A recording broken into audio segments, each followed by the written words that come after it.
I was 4 when my sister and I both drowned. I was the only one who came back. And for that, my mother has hated me ever since. In the dead of night, she would loom over my bed with a handful of candy-colored pills, trying to force my mouth open. Each time, my father would stop her just in time. So I grew my hair long. I wore faded floral dresses. I tried to become a perfect echo of my sister, just so my mother would grant me a single glance. It worked until 3 years later, when Mom got pregnant again. She said it was Lily, my dead sister, coming back to us. I was so happy for her. Lily was coming home. That was wonderful. It meant this family no longer needed a replacement. I found the little bottle of candy Mom had tried to give me all those years ago. In the quiet of my room, I swallowed them all. 1. A bitter powder coated my tongue. I doubled over, gagging, a wave of acid and saliva burning my throat. These were the pills Mom had hidden in the deepest corner of her closet 3 years ago. Back then, she would sit on the edge of my bed late at night, her eyes hollow, and whisper, "Why won't you just die?" Now I was finally making her wish come true. I was still wearing the little floral dress, its hem frayed and worn. It was one of Lily's old ones, and it had been too small for me for a long time. But Mom said I had to keep wearing it. It was the only way I could look like her. From the living room, I heard my mother's laugh, a gentle, warm sound I'd never heard directed at me. She was stroking her belly, talking to Dad. "The doctor said it's definitely a girl this time. See how calm this pregnancy is." Her voice was syrupy sweet. "Soon, I'll never have to look at that little curse's face again." I wanted to see her smile one last time. I padded to the doorway. Dad saw me first, and his brow furrowed. "Noah, why aren't you doing your homework?" His gaze flickered over my floral dress and then darted away, as if the sight stung his eyes. Mom turned. The smile on her face froze, then vanished. "Who said you could come out? And your hair's gotten short again. Didn't I tell you to grow it long, just like Lily's?" She marched over, her finger jabbing hard against my forehead. "You're nothing but trouble. When Lily is born, if you dare to even look at her the wrong way, I will break both your legs." I flinched back, a throbbing ache blooming where she'd poked me. The candy in my stomach began to dissolve, sending waves of fire through my gut. The pain was so sharp it bent me in half. Dad started to move toward me, but Mom threw out an arm to block him. "Don't touch him. He's probably just faking it for attention." I bit my lip to keep from crying out and shuffled back to my room. Each step was agony, like a blade churning inside me. A strange numbness was creeping into my limbs, and my hand trembled as I gripped the doorframe. I collapsed onto my bed, my body beginning to twitch uncontrollably. The door creaked open. It was Dad, holding a glass of warm water. He set it on my nightstand and hesitated for a long moment. "Noah," he finally said, "your mother, she's not herself with the pregnancy. Try not to take it to heart." I tried to shake my head but could only manage a weak groan. His face began to blur, splitting into two. Dad sighed, a heavy, defeated sound. He just pulled the blanket over me. "Get some sleep. You'll feel better tomorrow." He closed the door on his way out, plunging the room into silence. I reached under my pillow and pulled out the old rag doll. It had been Lily's favorite. The fabric was worn smooth and shiny from my constant care. Mom said it was Lily's, and I had to protect it. The last time a kid at school tried to take it, I fought tooth and nail, letting him beat me until I got it back. My vision grew hazy, a dark fog creeping in from the edges. I hugged the doll tight against my chest and closed my eyes. "Mom, Lily's coming back. You won't have to suffer looking at this replacement anymore. It's better this way." 2. Slowly the pain faded away. I felt weightless, like a dandelion seed caught on the wind, floating gently toward the ceiling. From up here, I could see the small body on the bed clearly. The floral dress was a crumpled mess around him. His face was ashen, his lips a bruised, unnatural violet. A smear of dried bile stained the corner of his mouth. He was still clutching that old rag doll.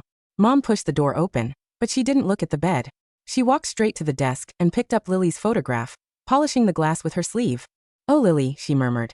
"Mommy went to look at new cradles for you today. Do you think you'd like pink or blue?" She turned to leave and accidentally kicked the leg of the bed. Her gaze finally fell on me, her brow creasing with annoyance. "Still sleeping? The sun's up. Get up and make breakfast. Do you want me and your new sister to starve?" I drifted in front of her, trying to speak, but she couldn't hear me. She just shuffled out of the room, humming a lullaby under her breath. From the living room, I could hear Dad whisking eggs and Mom's voice directing him. "Add 2 extra spoons of sugar. Lily always loved her food sweet." I floated to the kitchen doorway. Dad was placing a pancake on a plate. It was shaped like a heart. I never liked them that way, but ever since Lily died, that was the only way he made them. He said she loved heart shapes. Mom took the plate and set it in the center of the dining table with the reverence of an offering. "Go wake him up," she said to Dad, her voice sharp with impatience.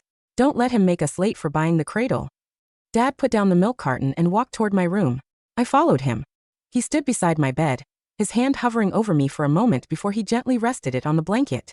"Noah, time to get up," he said softly. "We're going to buy the cradle today. You can come with us, okay?" The body on the bed didn't move. Dad's fingers trembled. He gave my shoulder a little shake. "Noah." Mom's voice cut through the silence from the living room. "What's taking so long? Is he pretending to be asleep again?" She stormed into the room and saw Dad frozen by the bed. Her temper flared. "I knew it. He's faking it. He just doesn't want us to buy a cradle for Lily. Forget him. Let's go. Lily is waiting." Dad didn't move. His gaze was fixed on my still form.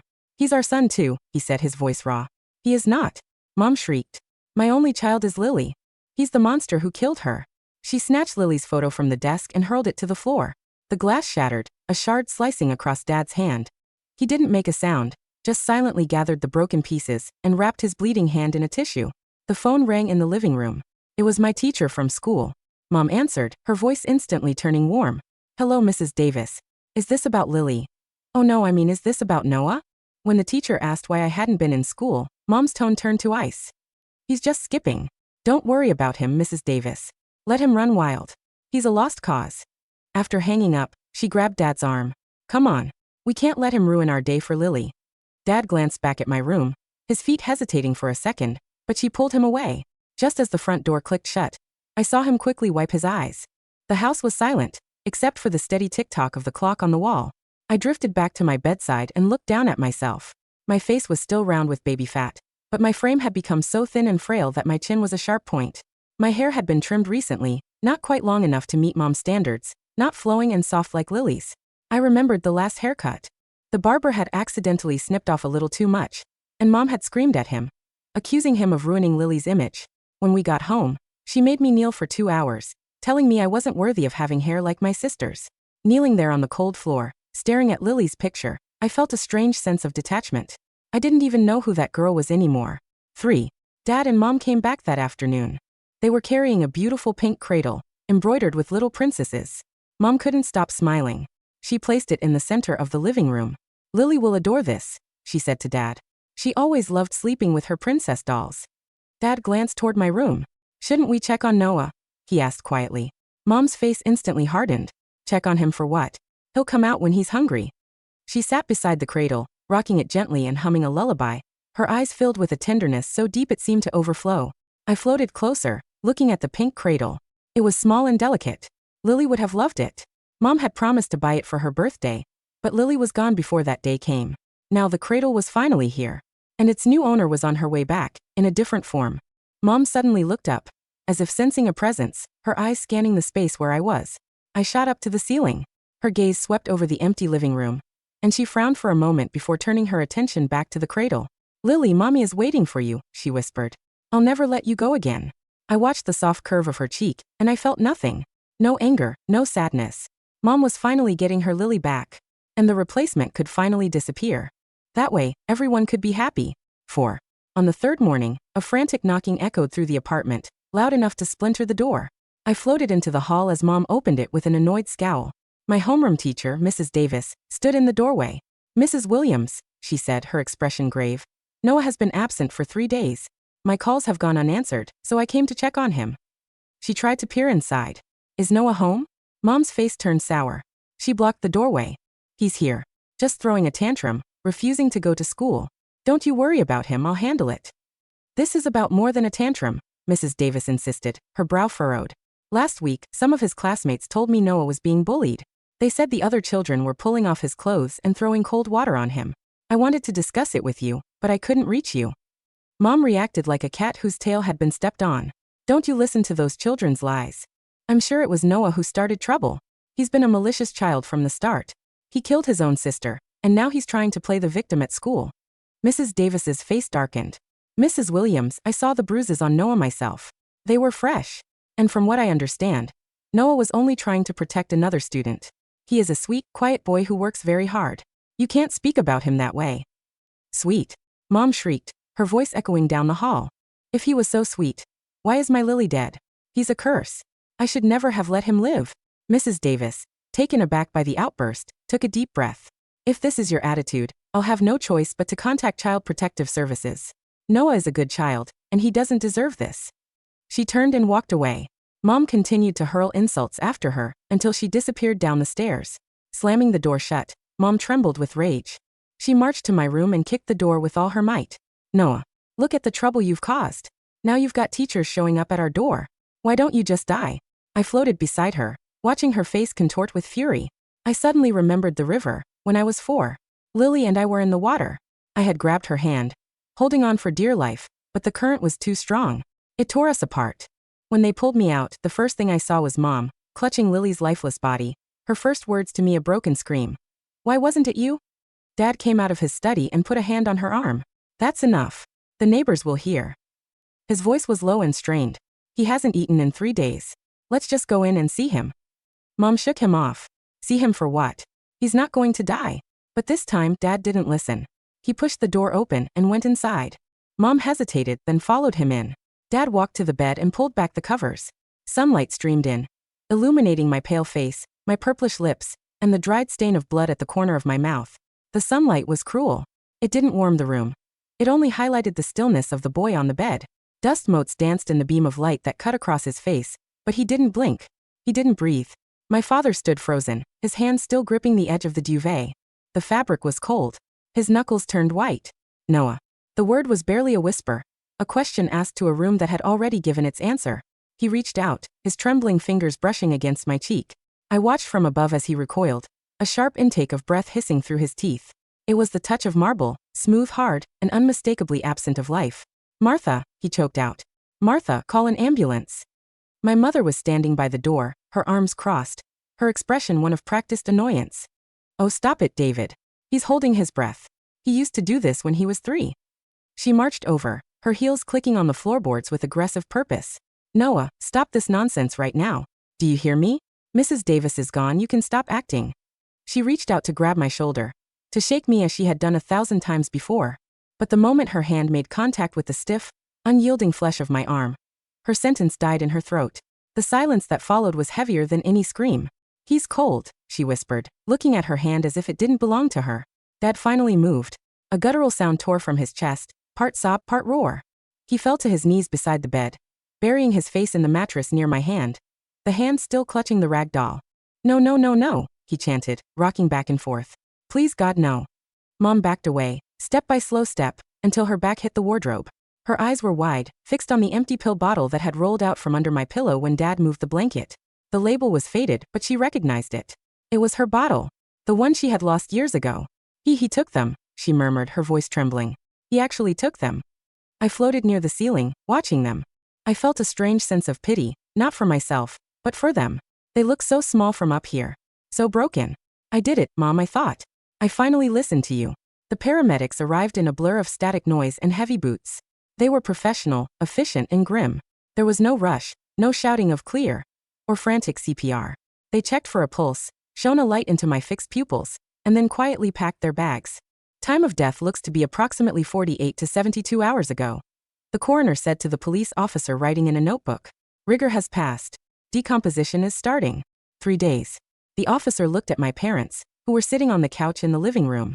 You didn't check on your son for 3 days? Dad was staring at his hands, his face gray. We thought he was sulking. He was quiet. He was always quiet. Mom was rocking the empty pink cradle. Back and forth. Back and forth. She wasn't looking at the officer. She was looking through him. He killed Lily, she said suddenly, her voice flat. He let go of her hand. It should have been him. The officer stopped writing. He looked at his partner, then back at the woman rocking the cradle. The disgust on his face was barely concealed. Ma'am, your son is dead. This isn't the time.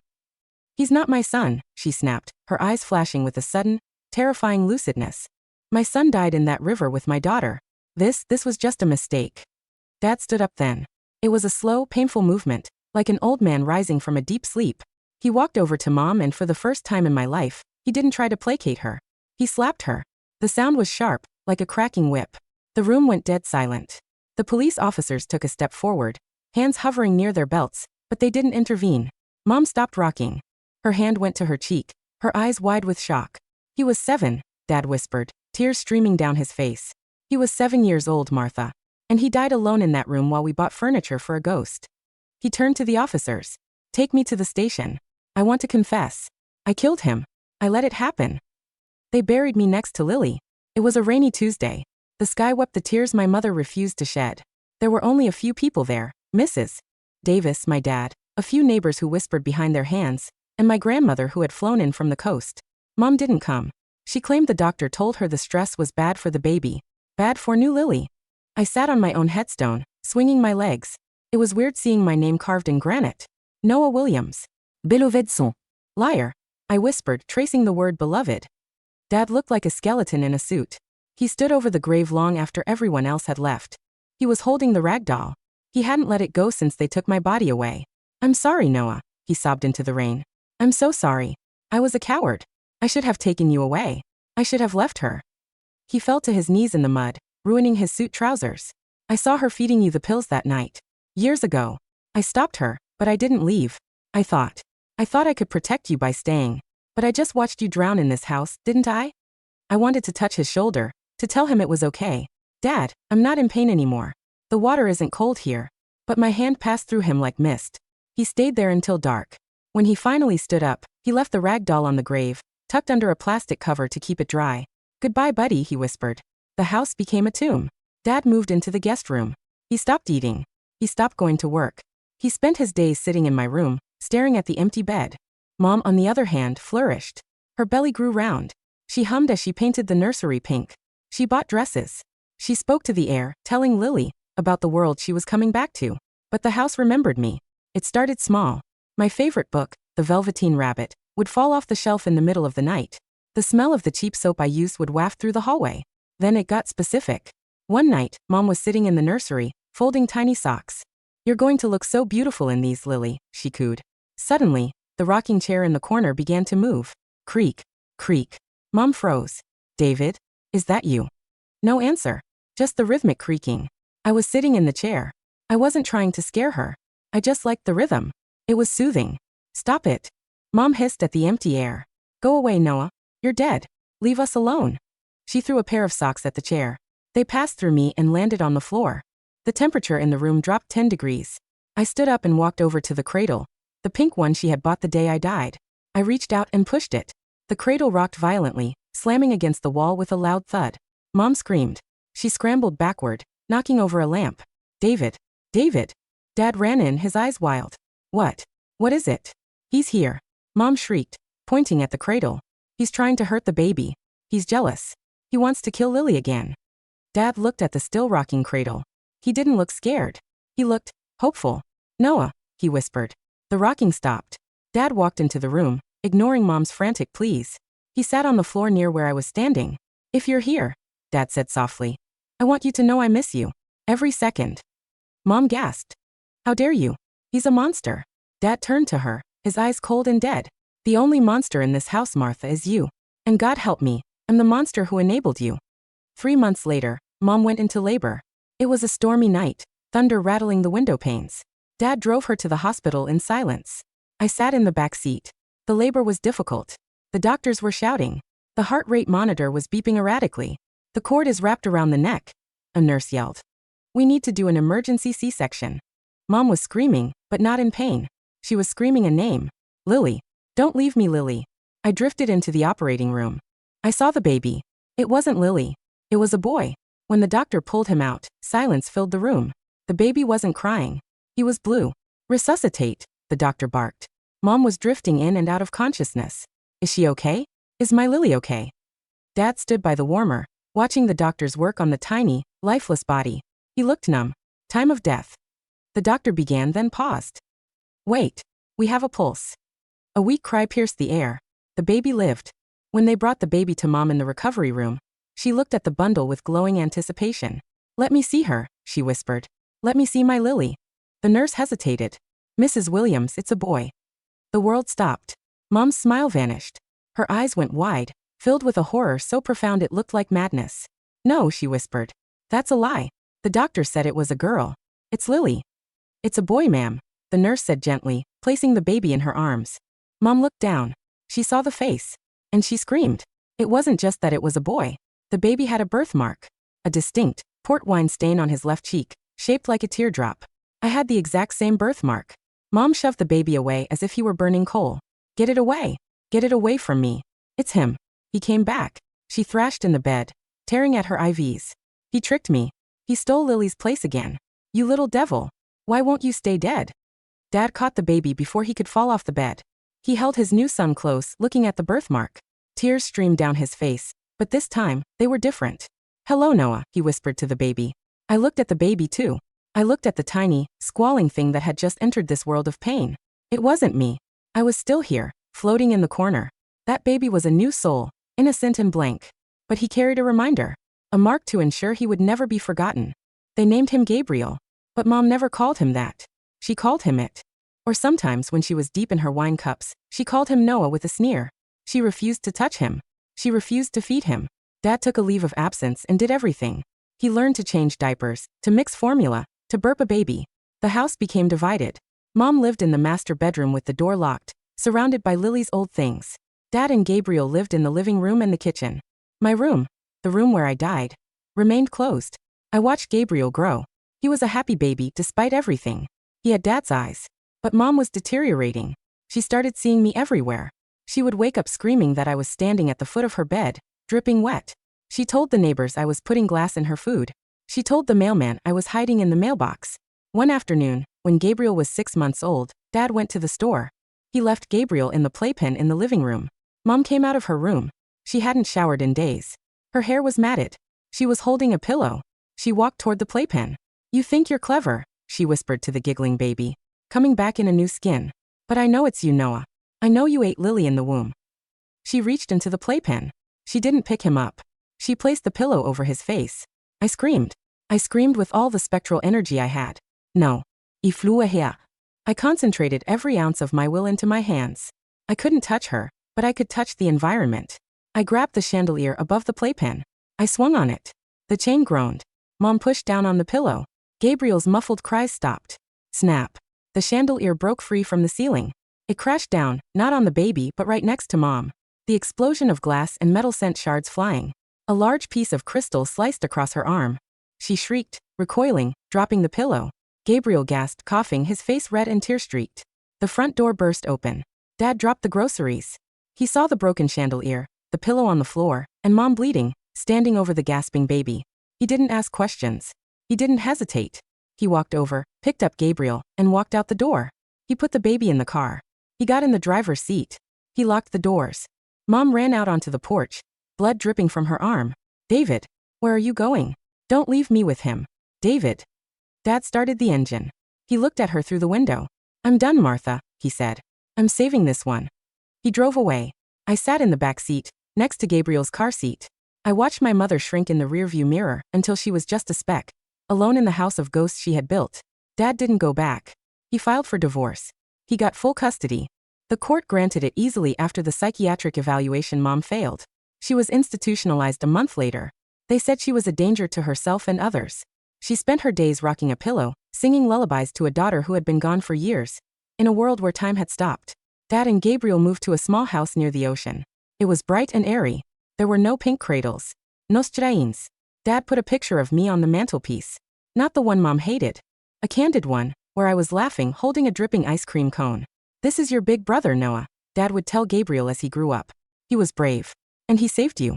I stayed with them for a while. I watched Gabriel take his first steps. I watched him say his first word, Dada. But I felt myself fading. The tether that held me to this world, the pain, the need to be seen, was loosening. One day, when Gabriel was 4 years old, the same age I was when I drowned, he was playing on the beach. He stopped building his sandcastle and looked at the empty space beside him. Hi, he said. I smiled. I was barely a shimmer of light now. Gava, iwisparat. Are you going now? He asked, tilting his head. Yeah. I think it's time. Okay, he said simply, accepting the invisible world as only children can. Tell Lily I said hi. I froze. You know about Lily? Yeah, he pointed to the ocean. She's waiting for you. She says she's sorry she let go of your hand. I looked toward the water. And there, standing on the waves, bathed in a light that wasn't from the sun, was a little girl in a floral dress. She was waving. My heart, or whatever was left of it, soared. I looked back at Dad. He was sitting on a bench, watching Gabriel, a look of peace on his face that I hadn't seen in years. Goodbye, Dad. You did good this time. I turned and ran toward the water. My feet didn't sink. I ran across the waves, faster and lighter than I had ever been. I took Lily's hand. It was warm. Ready to go home, Noah? She asked. Yeah, I said. I'm ready. We walked into the light together, leaving the shore behind. And for the first time, the water didn't scare me at all.